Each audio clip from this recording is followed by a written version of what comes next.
नमस्कार, news or के खास कार्यक्रम 4 बड़ी खबरों में आपका स्वागत है और मैं हूं आपके साथ नवजीत कौर। आज की पहली बड़ी खबर यूपी से है, जहां कैबिनेट की बैठक में डिप्टी सीएम गैर मौजूद रहे। दूसरी बड़ी खबर मध्य प्रदेश के जबलपुर से है, जहां आज रीजनल इंडस्ट्री कॉन्क्लेव 2024 की शुरुआत हो रही है। और तीसरी बड़ी खबर छत्तीसगढ़ से है, जहां सीएम विष्णुदेव साय के मुख्यमंत्री बनने के बाद सरकार सुशासन और बेहतर प्रबंधन के लिए लगातार कदम उठा रही है। और अंतिम और चौथी बड़ी खबर बारिश से है, जहां आपको बता दें कि मध्य प्रदेश में बारिश की वजह से चिता पर अस्थायी टीन शेड डालकर अंतिम संस्कार किया जा रहा है। इसे लेकर आज हम बात करेंगे, तो चलिए शुरू करते हैं 4 बड़ी खबरें।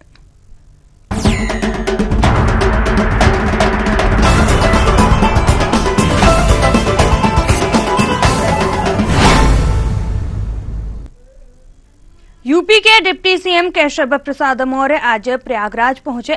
यहां उनसे मीडिया कर्मियों ने पूछा कि सरकार और संगठन में क्या चल रहा है।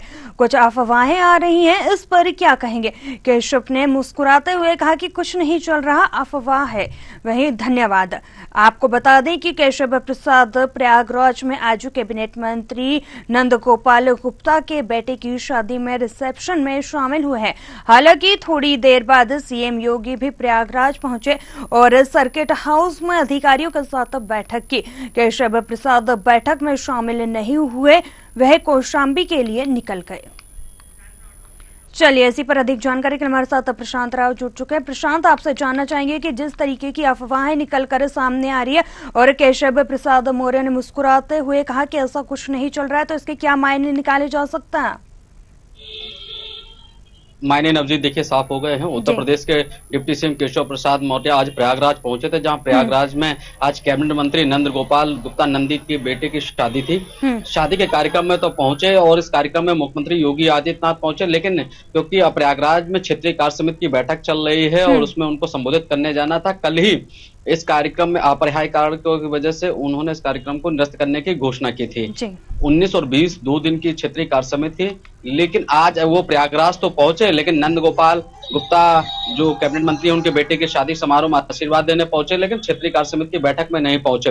निश्चित तौर से वो कह रहे हैं कि जहां की सरकार और संगठन में किसी भी तरीके के अंतर्कलह नहीं है, लेकिन क्षेत्रीय कार्य समिति में न जाना यह साफ तय करता है कि कुछ ना कुछ गड़बड़ चल रहा है। लगातार केशव प्रसाद मौर्य कैबिनेट की बैठक से भी गायब चल रहे हैं और जब प्रदेश कार्य समिति चल रही थी उस समय भी वो गायब थे। लेकिन जब राष्ट्रीय अध्यक्ष जेपी नड्डा उत्तर प्रदेश आए और प्रदेश कार्य समिति में शामिल होना था, तभी केशव प्रसाद मौर्य पहुंचे। तो जैसे ही वहां से जेपी नड्डा वापस हुए, वैसे ही वहां केशव प्रसाद मौर्य भी मंच से उठकर बाहर चले गए। तो निश्चित रूप से उत्तर प्रदेश सरकार और संगठन के बीच में उथल पुथल चल रही है। डिप्टी सीएम केशव प्रसाद मौर्य और उत्तर प्रदेश के मुख्यमंत्री योगी आदित्यनाथ के बीच गहरा मनमुटाव हो गया है। यह भरने का नाम नहीं ले रहा है और ये भले ही वो कह दें और चाहे मुस्कुरा दें, लेकिन उनके दिल में कुछ और है, दिमाग में कुछ और है और वो रणनीति कुछ और रच रहे हैं। केशव प्रसाद मौर्य चाह रहे हैं कि उत्तर प्रदेश में बड़ा परिवर्तन हो और मुख्यमंत्री योगी आदित्यनाथ की उनकी जो बगावत है वो अप्रत्यक्ष रूप से खुल के सामने है। आज क्षेत्रीय कार्य समिति की बैठक में न शामिल होना यह दर्शा रहा है कि केशव प्रसाद मौर्य लगातार जो है मुख्यमंत्री योगी आदित्यनाथ के समक्ष मंच साझा करने से कतरा रहे हैं और वो साथ में नहीं बैठना चाहते हैं, क्योंकि प्रदेश कार्य समिति में जिस तरीके से मुख्यमंत्री योगी आदित्यनाथ ने बयान दिया कि कुछ लोग उछल रहे हैं, उनका उछलना बंद हो जाएगा, तो वहीं केशव प्रसाद मौर्य ने अपना बयान दिया कि संगठन सरकार से बड़ा होता है। तो अंदरूनी रूप से जो जवाबी और शब्दों का अंतर्द्वंद चल रहा है, लड़ाई चल रही है, वो प्रत्यक्ष रूप से भारतीय जनता पार्टी के संगठन में यह साफ हो रहा है कि केशव प्रसाद मौर्य मुख्यमंत्री योगी आदित्यनाथ के पीछे पड़े हुए हैं। और पूर्व में जब पहली बार 2017 में सरकार बनी थी, उस समय भी केशव प्रसाद मौर्य जो है 125 विधायक लेकर विधानसभा के धरने पर बैठ गए थे, सरकार का उन्होंने विरोध किया था। उसके बाद एक कार्यक्रम में उन्हें मुख्यमंत्री योगी आदित्यनाथ के समक्ष कुर्सी न मिलने के बाद वो स्टूल पर बैठ गए थे, जिसको लेकर सपा सुप्रीमो अखिलेश यादव ने कई बार उन पर वार किया। आज भी अखिलेश यादव उन पर वार करते हैं और 2 दिन पहले ही सपा के ट्विटर हैंडल पर भी उन पर वार किया गया था और सपा के नेता स्टूल दिखाकर कहीं ना कहीं केशव प्रसाद मौर्य को अपमानित करने का काम कर रहे थे। केशव प्रसाद मौर्य चाहते हैं कि उत्तर प्रदेश के जो मुख्यमंत्री योगी आदित्यनाथ हैं उनको हटाया जाए और किसी नए चेहरे को यहाँ पर स्थान दिया जाए। वहीं प्रदेश अध्यक्ष जो हैं भूपेंद्र सिंह चौधरी, उनसे वो नाराज चल रहे हैं और माना जा रहा है कि जल्द उत्तर प्रदेश में 10 उप विधानसभा चुनाव बाद बड़ा बदलाव तय हो सकता है। बिल्कुल, जिस तरीके से आपने बताया कि उत्तर प्रदेश में बदलाव हो सकता है, लेकिन अगर देखा जा रहा है कि जिस तरीके से बीजेपी में कहीं ना कहीं अंतरकलह निकलकर सामने आ रही है, इसको लेकर भी विपक्षी पार्टियां जो है गठबंधन की बात कर ली जाए तो आरोप लगाते हुए नजर आ रहे हैं और तीखे हमले करते हुए नजर आ रहे हैं। क्या कहेंगे इससे लेकर? देखिए नवजीत, जिस तरीके से सरकार में अंतर्द्वंद चल रहा है, बिल्कुल ही सपा सुप्रीमो अखिलेश यादव ने 2 दिन पहले भी बड़ा हमला बोला था। उन्होंने कहा है कि सरकार अंदर अंदर कमजोर है, सरकार जो है अप्रत्यक्ष रूप से चल रही है, सरकार जल्दबाजी में कई फैसले लेते हैं, बाद में उन्हें वापस करना पड़ता है या फिर उन फैसलों को ये लोग अटका देते हैं। तो अखिलेश यादव लगातार हमला बोल रहे हैं सरकार के ऊपर और इसके साथ ही उन्होंने कहा कि मुख्यमंत्री योगी आदित्यनाथ अब अस्थायी रूप से रह गए हैं। उनकी सरकार में ही उनके मंत्री, उनके विधायक और उनके ही कार्यकर्ता उनके खिलाफ पत्र लिख रहे हैं और तमाम भ्रष्टाचारों के खिलाफ पोल खोल रहे हैं। और अगर केशव प्रसाद मौर्य ऐसा कर रहे हैं तो निश्चित रूप से उनकी सरकार में कहीं ना कहीं अंतर्द्वंद चल रहा है, मुख्यमंत्री भी बदले जा सकते हैं। और क्योंकि भारतीय जनता पार्टी, ऐसे में कुछ भी हो सकता है, यह भी कयास लगाया जा रहा है। हालांकि जो रिजल्ट आए हैं 2022 विधानसभा चुनाव उत्तर प्रदेश के, 2024 लोकसभा चुनाव के उत्तर प्रदेश में, इससे कहीं ना कहीं मुख्यमंत्री की छवि पर दाग लगा है। क्योंकि पिछली बार जिस तरीके से 303 2017 सभा चुनाव में यहाँ भारतीय जनता पार्टी ने सीटें जीते थी, लेकिन 2065 पर ही 2022 में सिमट गई। और इसके साथ ही उत्तर प्रदेश में पहले यहाँ 2019 के चुनाव में 63 सीटें भारतीय जनता पार्टी ने जीती थी, 2 लोकसभा चुनाव जीते, कुल मिलाकर 65 सीटें जीती थी। लेकिन इस बार 33 सीटों पर ही भारतीय जनता पार्टी का कमल खिला। तो ये कहीं ना कहीं मुख्यमंत्री योगी आदित्यनाथ के लिए बैकफुट पर है। और साथ ही साथ अगर नगर निगम, नगर पंचायत, नगर पालिका के चुनाव देखे जाएं तो उसमें भी जो है यहाँ घाटा रहा। हालांकि मेयर सारे जीते, लेकिन नगर पालिका और नगर पंचायतों में सबसे ज्यादा यहाँ समाजवादी पार्टी का कब्जा हुआ। पार्षद और इसके साथ सभासद में भी सबसे ज्यादा यहाँ पर जो सदस्य हैं वो समाजवादी पार्टी के निकले। तो ये जो पूरा डेटा है वो डेटा जुटाकर केशव प्रसाद मौर्य दिल्ली में शीर्ष जो पदाधिकारी उनसे संपर्क साधे हुए हैं। उसके साथ ही संघ में भी ये जताने की कोशिश कर रहे हैं कि सरकार, संगठन और इस बीच सही तालमेल नहीं है। सरकार संघ के साथ तालमेल ना मिलाकर यहाँ योजनाएं जारी कर रही है। और उसके साथ ही जो यहाँ पर विचारधारा थी कि भारतीय जनता पार्टी कार्यकर्ताओं को सम्मान मिलेगा, संघ के कार्यकर्ताओं को मिलेगा, वह नहीं मिल पा रहा है। और लगातार कई जगह से मसले भी निकल कर आ रहे हैं कि जो भारतीय जनता पार्टी के कार्यकर्ता हैं उनको पुलिस पीट रही है, अधिकारी उन्हें अपमानित कर रहे हैं, उनका फोन नहीं उठाया जा रहा है। तो सब मुद्दे कहीं ना कहीं मुख्यमंत्री योगी आदित्यनाथ के ऊपर हावी पड़ रहे हैं। और यही कारण है कि केशव प्रसाद मौर्य भी लगातार मुख्यमंत्री योगी आदित्यनाथ के पीछे पड़े हैं। भले ही शब्दों से और अपनी मुस्कुराहट से इन बातों को वो छिपाने की कोशिश कर रहे हैं, लेकिन उनकी क्रियाकलाप और उनकी नीति नियम ये बता रहे हैं कि वो बहुत ही खफा हैं। बिल्कुल प्रशांत, जिस तरीके से आपने बताया, एक सवाल और आपसे पूछना चाहेंगे। जिस तरीके से आपने कहा कि संघ और सरकार के बीच में तालमेल नहीं बैठ पा रहा, तो इसका क्या कुछ कारण निकलकर सामने आ रहे हैं? क्योंकि देखा गया था जैसे ही चुनाव संपन्न हुए थे उसके बाद से मोहन भागवत का भी लगातार बयानबाजी शुरू हो गई थी और उनको मनाने की भी काफी ज्यादा कोशिश की गई थी। तो क्या तब से लेकर अब तक इसी तरह की स्थितियां बनी हुई है? देखिए, कहीं ना कहीं चाहे केंद्र की बात हो या राज्य की बात हो, अगर केंद्र की बात कर ली जाए तो जैसे ही चुनाव यहाँ संपन्न हुए और 4 जून को यहाँ पर जो परिणाम आया उसके बाद संघ प्रमुख मोहन भागवत ने कहा कि जो परिणाम है उस पे जो सत्ता दल हैं उनको मंथन करना चाहिए। उन्होंने मणिपुर को लेकर भी चिंता जताई कि मणिपुर हिंसा से जल रहा है, सत्ता दल को सोचना चाहिए कि वहां लोगों को कैसे राहत मिले और जो सांप्रदायिक हिंसा में लोग वहां झुलस रहे हैं वो खत्म। रही बात उत्तर प्रदेश में, क्योंकि जो चुनाव परिणाम आया उससे काफी नाराजगी जो है जनता पार्टी के केंद्रीय नेतृत्व को यहाँ पर देखने को मिली कि जिस तरीके से मुख्यमंत्री योगी आदित्यनाथ 2017 में यहाँ पर उनको मुख्यमंत्री बनाया गया, उसके साथ ही 2022 के चुनाव के बाद भी उनको मुख्यमंत्री बनाया गया, लेकिन परिणाम उलट ही आए। अब ये जो है संघगवार गुजर रहा है अंदर अंदर। और इसके साथ ही सूचना मिल रही थी संघ के सह कारवा अरुण कुमार जब यहाँ आएंगे उसके बाद सरकार और संगठन के बीच में तालमेल बैठाया जाएगा। लेकिन प्रयागराज की क्षेत्रीय कार्य समिति की बैठक थी, तो ऐसे में ये माना जा रहा था कि दौरा रद्द हो सकता है। लेकिन अब माना जा रहा है कि जल्द ही सरकार और संघ और संगठन के बीच में समन्वय बैठक होगी। इस दौरान तय होगा कि उत्तर प्रदेश में आगे कैसे सत्ता दल चल सके। और यह भी होगा कि मुख्यमंत्री योगी आदित्यनाथ से जिन जिन लोगों की नाराजगी से खत्म की जाए, वास्तविक रूप से भारतीय जनता पार्टी की जो विचारधारा है और जिस मंशा के साथ उत्तर प्रदेश में सरकार चलानी है उस पर आगे चल के काम हो, यही अब रणनीति आगे बढ़ने वाली है। लेकिन फिर भी क्योंकि केशव प्रसाद मौर्य 2017 में भी उनके विरोध में थे, 2022 में भी वो चुनाव हारे, उसका भी ठीकरा जो है मुख्यमंत्री योगी आदित्यनाथ के ऊपर फूटा। लेकिन एक चीज है कि केशव प्रसाद मौर्य का जो जनाधार है वो केवल जो फर्जी ही साबित हुआ है, क्योंकि वो 3 बार चुनाव हार चुके हैं। एक बार ही लोकसभा का चुनाव जीते हैं, एमएलसी बने, उसके बाद उप मुख्यमंत्री बने, दोबारा फिर वो जो है उप मुख्यमंत्री बनाए गए हैं। सरातू से विधानसभा चुनाव हार गए, तो वहां से समाजवादी पार्टी की पल्लवी पटेल ने चुनाव जीता है। लोकप्रियता की बात की जाए तो मुख्यमंत्री योगी आदित्यनाथ उस पर खरे उतरते हैं। 5 बार सांसद रहे, 1 बार एमएलसी रहे और अब वर्तमान में वो विधानसभा के सदस्य हैं, तो उनकी लोकप्रियता जमीन में दिखाई देती है। केशव प्रसाद मौर्य जन नेता जरूर अपने आप को कहलाते हों, लेकिन जनता ने उन्हें 3 बार चुनाव में नकारा है। इसीलिए योगी आदित्यनाथ का जो पलड़ा है वो भारी दिखाई देता है कि जो जनता के बीच में जाकर चुनाव जीते वही संगठन के लिए मजबूत और एक जगह संघर्षशील कार्यकर्ता माना जाता है। जी चलिए प्रशांत, आपका बहुत बहुत धन्यवाद खबर पर अपडेट देने के लिए। तो आपको बता दें कि सीएम योगी भी प्रयागराज पहुंचे और सर्किट हाउस में अधिकारियों के साथ बैठक की, लेकिन केशव प्रसाद बैठक में शामिल नहीं हुए। इसको लेकर राजनीतिक कई मायने भी निकाले जा रहे हैं। अब बात करेंगे दूसरी बड़ी खबर की। खबर मध्य प्रदेश से है, जो आपको बता दें कि मध्य प्रदेश के जबलपुर में आज से रीजनल इंडस्ट्री कॉन्क्लेव 2024 हो रही है। कॉन्क्लेव में सीएम मोहन यादव ने रीजनल इंडस्ट्री कॉन्क्लेव का उद्घाटन किया है।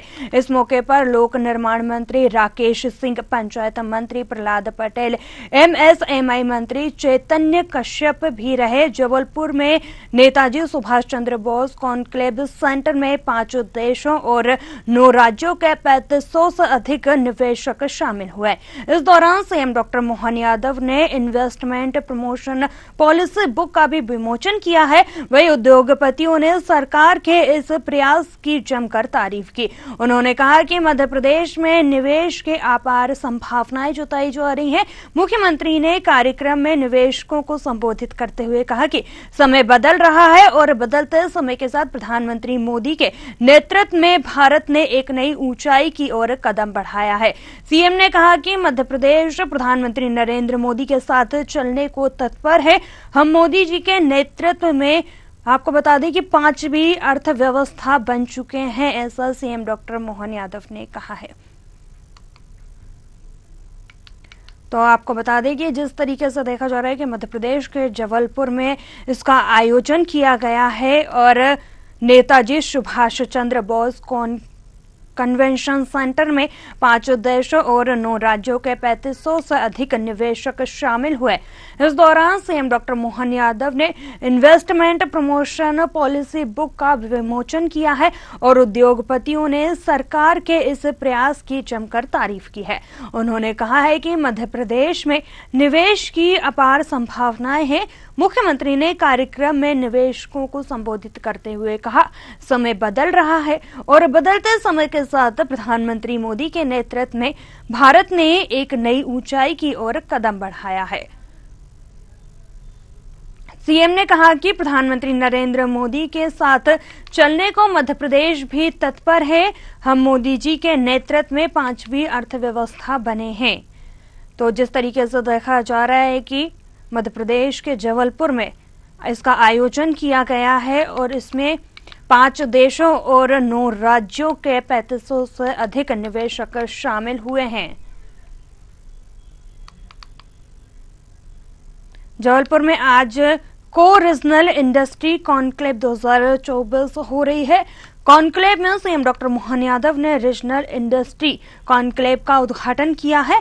इस मौके पर लोक निर्माण मंत्री राकेश सिंह, पंचायत मंत्री प्रहलाद पटेल, एमएसएमई मंत्री चैतन्य कश्यप भी मौजूद रहे। जबलपुर के नेताजी सुभाष चंद्र बोस कन्वेंशन सेंटर में 5 देशों और 9 राज्यों के 3500 से अधिक निवेशक शामिल हुए हैं। इस दौरान सीएम डॉक्टर मोहन यादव ने इन्वेस्टमेंट प्रमोशन पॉलिसी बुक का भी विमोचन किया है और उद्योगपतियों ने सरकार के इस प्रयास की जमकर तारीफ की है। उन्होंने कहा है कि मध्य प्रदेश में निवेश की अपार संभावनाएं हैं। मुख्यमंत्री ने कार्यक्रम में निवेशकों को संबोधित करते हुए कहा, समय बदल रहा है और बदलते समय के साथ प्रधानमंत्री नरेंद्र मोदी के नेतृत्व में भारत एक नई ऊंचाई की ओर कदम बढ़ाए हैं।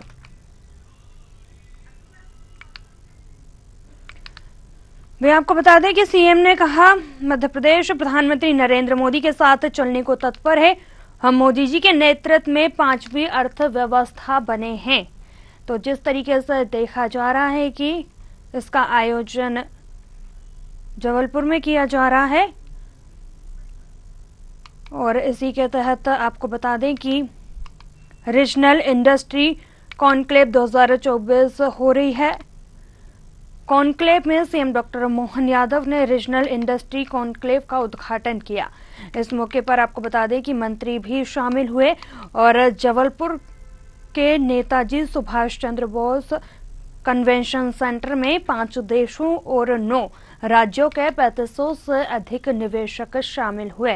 इस दौरान सीएम डॉक्टर मोहन यादव ने इन्वेस्टमेंट प्रमोशन पॉलिसी बुक का विमोचन किया और उद्योगपतियों ने सरकार के इस प्रयास की जमकर तारीफ की है। उन्होंने कहा है कि मध्य प्रदेश में निवेश की अपार संभावनाएं नजर आ रही हैं और मुख्यमंत्री ने कार्यक्रम में निवेशकों को संबोधित करते हुए कहा, समय बदल रहा है और बदलते समय के साथ प्रधानमंत्री नरेंद्र मोदी के नेतृत्व में भारत ने एक नई ऊंचाई की ओर कदम बढ़ाया है। चलिए, इसी खबर पर हमारे साथ वीरेंद्र सिंह जबलपुर से जुड़ चुके हैं। वीरेंद्र, आपका रुख करेंगे और जानना चाहेंगे कि जिस तरीके से देखा जा रहा है कि इसका आयोजन किया गया है, क्या कुछ जानकारी निकल कर सामने आ रही है?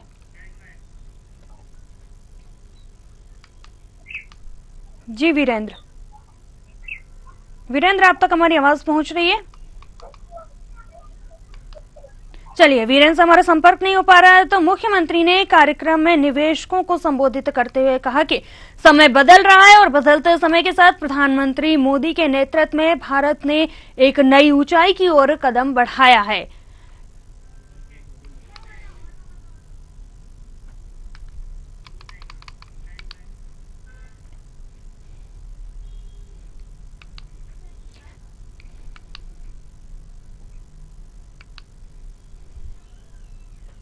चलिए, अब बात करेंगे तीसरी बड़ी खबर की और खबर छत्तीसगढ़ से है, जहां आपको बता दें कि छत्तीसगढ़ में विष्णुदेव साय के मुख्यमंत्री बनने के बाद सरकार सुशासन और बेहतर प्रबंधन के लिए लगातार कदम उठा रही है। जहां मुख्यमंत्री के निर्देश पर जल जीवन मिशन के कार्यों में लापरवाही करने पर 6 ई निलंबित किए गए हैं और 4 अधिकारियों को नोटिस दिया गया है।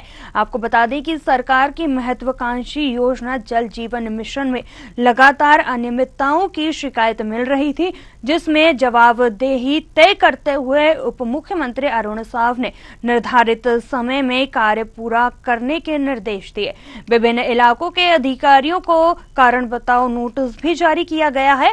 वहीं उन्होंने कहा है कि जल जीवन मिशन में कोई लापरवाही बर्दाश्त नहीं की जाएगी।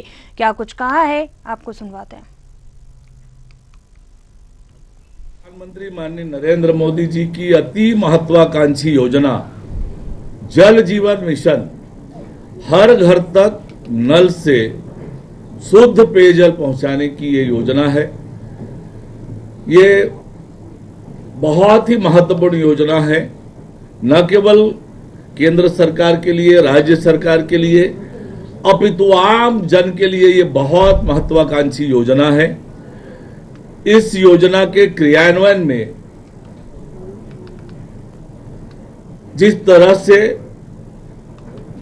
बार बार निर्देशों के बावजूद कार्य में अपेक्षित प्रगति नहीं हुई और जिस प्रकार से रिपोर्टिंग प्रॉपर नहीं हुई, इसके कारण 6 एग्जीक्यूटिव इंजीनियर को निलंबित किया गया है। अंबिकापुर, बिलासपुर, बेमेतरा, जगदलपुर, सुकमा, ऐसे 6 एग्जीक्यूटिव इंजीनियर को सस्पेंड किया है। 4 को कारण बताओ नोटिस जारी किया है। साथ ही सीटी से एक विस्तृत इंक्वायरी का भी निर्णय सरकार ने लिया है, ताकि वास्तविक स्थिति सामने आए। तो आपको बता दें कि मुख्यमंत्री के निर्देश पर जल जीवन मिशन के कार्यों में लापरवाही करने पर 6 ई निलंबित और 4 अधिकारियों को नोटिस दिया गया है। आपको बता दें कि सरकार की महत्वाकांक्षी योजना जल जीवन मिशन में लगातार अनियमितताएं देखने को मिल रही थी।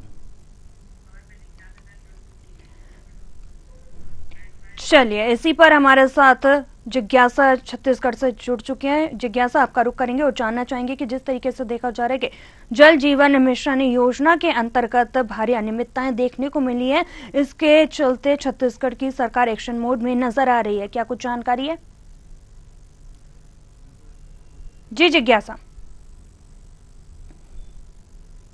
चलिए, जिज्ञासा से हमारा संपर्क नहीं हो पा रहा, तो आपको बता दें कि छत्तीसगढ़ में जल जीवन मिशन में लगातार अनियमितताओं की शिकायत मिल रही है, जिसमें जवाबदेही तय करते हुए उप मुख्यमंत्री अरुण साव ने निर्धारित समय में कार्य पूरा करने के निर्देश दिए हैं और विभिन्न इलाकों के अधिकारियों को कारण बताओ नोटिस भी जारी किया गया है।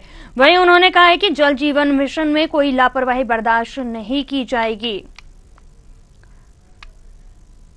तो आपको बता दें कि छत्तीसगढ़ में जिस तरीके से देखा जा रहा है कि सरकार की महत्वाकांक्षी योजना जल जीवन मिशन को लेकर लगातार उसमें अनियमितताओं की शिकायत मिल रही थी, इस पर प्रदेश सरकार एक्शन मोड में नजर आ रही है। छत्तीसगढ़ में विष्णुदेव साय के मुख्यमंत्री बनने के बाद सरकार सुशासन और बेहतर प्रबंधन के लिए लगातार कदम उठा रही है, जहां मुख्यमंत्री के निर्देश पर जल जीवन मिशन के कार्यों में लापरवाही करने पर 6 ई निलंबित और 4 अधिकारियों को नोटिस दिया गया है। आपको बता दें कि सरकार की महत्वाकांक्षी योजना जल जीवन मिशन में लगातार अनियमितताओं की शिकायत मिल रही थी, जिसमें जवाबदेही तय करते हुए उप मुख्यमंत्री अरुण साव ने निर्धारित समय में कार्य पूरा नहीं करने वालों के खिलाफ सख्त निर्देश दिए हैं और विभिन्न इलाकों के अधिकारियों को कारण बताओ नोटिस भी जारी किया गया है।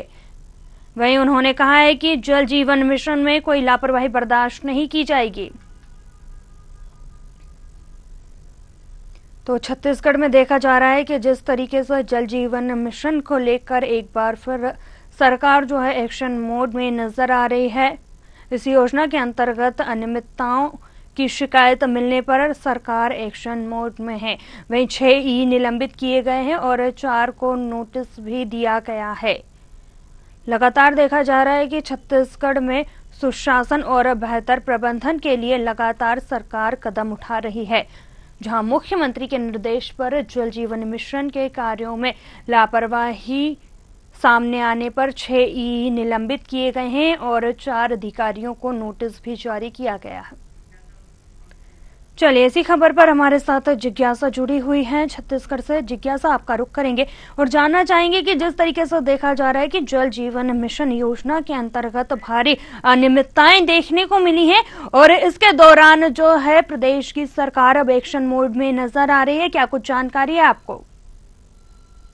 देखिए, जिस तरह से भारतीय जनता पार्टी की सरकार बनी है और लगातार जो है एक्शन मोड में जो है राज्य सरकार है, इसी क्रम में जो है जल जीवन मिशन जिसमें लगातार अनियमितता देखी जा रही थी और कई घरों पे जो है नल लगाए जाने के बावजूद वहां पानी नहीं मिल पा रहा था। इसी को लेकर जो है जनता काफी आक्रोश में थी, उन्होंने काफी प्रदर्शन भी किया था। इसके बाद जो है सरकार अपने एक्शन मोड में आई और उसके बाद जो है निलंबित प्रक्रिया जो है शुरू हो चुकी है, जिसमें 6 को निलंबित कर दिया है। इस तरह की बातें जो आ रही है सामने, सरकार पूरी तरह से जो है एक्शन मोड में आ चुकी है जल जीवन मिशन को लेकर, क्योंकि लगातार देखा जा रहा है कि अभी गर्मी के दिनों में भी काफी अनियमितता देखी गई थी और वहां के आसपास के अधिकारी बैठे हुए थे, लेकिन इस पर किसी भी प्रकार का कोई कदम नहीं उठा रहे थे। तो अब सरकार को जो है कदम उठाना पड़ गया और सरकार ने कदम उठाया और सीधा जो है निलंबित करने की प्रक्रिया के ऊपर कदम उठाया है। बिल्कुल, वहीं देखा जा रहा है कि कारण बताओ नोटिस भी जारी किया गया है। आखिर इस तरीके की अनियमितताएं जो लगातार देखने को मिल रही है, इस पर अंकुश किस तरीके से लगाया जाएगा? एक्शन मोड में तो सरकार यहां पर नजर आ ही रही है। वहीं अगर बात कर ली जाए तो 6 ई और 4 अधिकारियों को नोटिस भी जारी किया गया है, क्या कहेंगे इसे लेकर? देखिए, ये एक जो है क्रम होता है कि किसी को भी एक बार में निलंबित नहीं किया जाता है, पहले उसके कारण जो है जानना होता है। तो इसी क्रम में जो है निलंबित करने से पहले उन्हें कारण बताओ नोटिस जारी किया है कि आखिर बताया जाए कि इस जल जीवन मिशन के तहत अनियमितता क्यों दिखाई दे रही है, लोगों के घर में नल होने के बावजूद भी क्रम से जो है डेली जो है पानी क्यों नहीं पहुंच पा रहा है। तो इसका कारण बताने के लिए जो अधिकारियों को पहले जो है कारण बताओ नोटिस जारी किया गया और इसके बाद अगर सरकार को जो उनका कारण है, अगर संतुष्ट नहीं लगता है तो पूरी तरह से निलंबित कर दिया जाएगा। और क्या और देखा भी जा सकता है कि अगर उनकी जो कारण रहेगा सुविधाजनक रहेगा और जो संतुष्ट रहेगा तो सरकार उन्हें जो है निलंबित करने की प्रक्रिया से जो है हटा भी सकती है। तो अब देखना होगा कि क्या जो अधिकारी अपना कारण बता रहे हैं वो सही है कि नहीं, और ये अब सरकार इस पर आगे किस तरह का फैसला लेती है और आने वाले समय में क्या लोगों को जो है जल जीवन मिशन के तहत पानी नहीं मिलेगा या ना मिलेगा, ये देखने वाली बात होगी। चलिए जिज्ञासा, आपका बहुत बहुत धन्यवाद हमारे साथ जुड़ने के लिए। तो आपको बता दें कि जल जीवन मिशन में कोई भी लापरवाही बर्दाश्त नहीं की जाएगी। इसको लेकर छत्तीसगढ़ सरकार जो है एक्शन मोड में नजर आ रही है। अधिकारियों को कारण बताओ नोटिस भी जारी किया गया है और 6 ईई को निलंबित भी किया गया है। अब बात करेंगे चौथी बड़ी खबर की। खबर मध्य प्रदेश से है, जहां आपको बता दें कि भोपाल की हुजूर विधानसभा में झंझोर कर रख देने वाली तस्वीरें सामने आई है, जहां ग्राम पंचायत चोपड़ा कला में शमशान न होने के चलते बारिश की वजह से चिता पर अस्थायी टीन शेड डालकर अंतिम संस्कार करना पड़ रहा है। इसका वीडियो भी सामने आया है। काफी इंतजार करने के बाद जब बारिश नहीं थमी तो मृतक ट्रेवल्स ऑपरेटर के परिजन और गांव के लोगों ने चिता के चारों ओर बलिया गाड़ी और उसके ऊपर टीन रखकर चिता को अग्नि दी। इतने इंतजाम के बाद भी चिता की लकड़ियों को भीगने से नहीं रोका जा सका। लोग मुश्किल से अंतिम संस्कार की रस्में निभाकर घर लौटे। इस मामले में राज्यसभा सांसद दिग्विजय सिंह ने वीडियो एक्स पर ट्वीट किया है और शेयर करने के साथ साथ कहा है कि सरकारी सिस्टम को घेरा है, और हालांकि उन्होंने पहले वाली पोस्ट डिलीट कर दी। थोड़ी देर बाद एक और पोस्ट उन्होंने अपलोड की। इसकी वजह बताते हुए दिग्विजय सिंह ने स्टाफ ने उनके ने कहा है कि ये 2 पोस्ट हो गई थी, इसीलिए एक पोस्ट डिलीट कर दी गई है। चलिए इसी खबर पर हमारे साथ कृष्णा शर्मा जुड़ चुके हैं। कृष्णा, आपका रुख करेंगे और आपसे जानना चाहेंगे कि आखिर ये पूरा मामला क्या है। जी कृष्णा।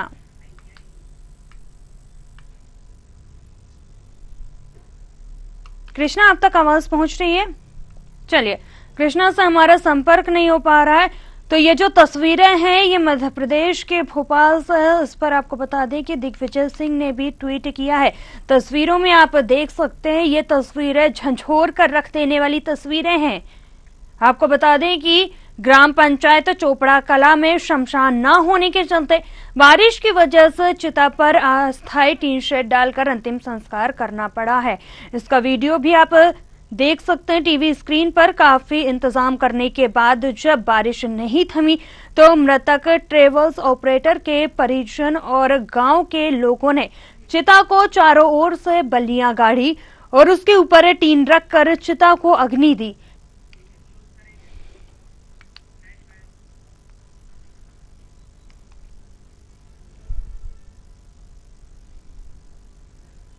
चलिए फिलहाल 4 बड़ी खबरों में इतना ही। मुझे दीजिए इजाजत। आप बने रहे न्यूज़ आर के साथ। नमस्कार।